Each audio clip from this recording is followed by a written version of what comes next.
आणि पुण्यातील कुख्यात गुंड बंडू आंदेकर याच्या कुटुंबातील 2 व्यक्तींना राष्ट्रवादी काँग्रेसकडून निवडणुकीत उमेदवारी दिली जाईल याची चर्चा जोर धरत असताना आता ठाणे सुद्धा त्याच कारणामुळे चर्चेत आलेला आहे।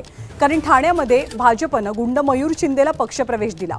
मुंबईसह ठाण्यातील गंभीर गुन्ह्यातील मकोकाचा आरोपी असलेल्या मयूरला भाजपने निवडणुकीच्या तोंडावर पावन करून घेतल्याची चर्चा आहे।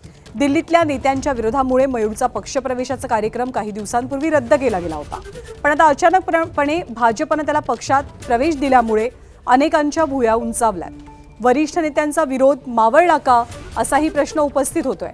मयूर शिंदेच्या विरोधात हत्या, खंडणी, पोलिसांना मारहाणीचा प्रयत्न करणं, हत्येचा प्रयत्न करणं असे विविध गंभीर गुन्हे दाखल आहेत।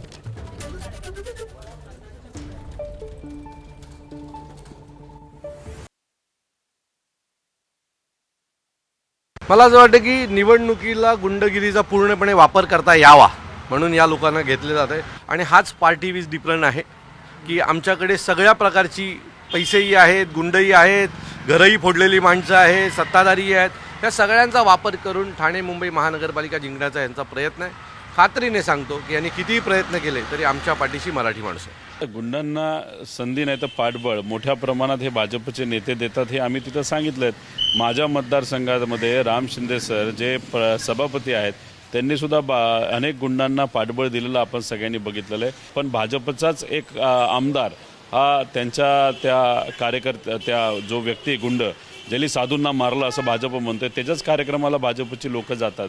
त्यामुळे कुठेतरी दाखवण्याचे दात आणि खाण्याचे दात हे भाजपचे वेगळेच असं आपल्याला म्हणावं लागेल। एबीपी माझा, उघडा डोळे बघा नीट।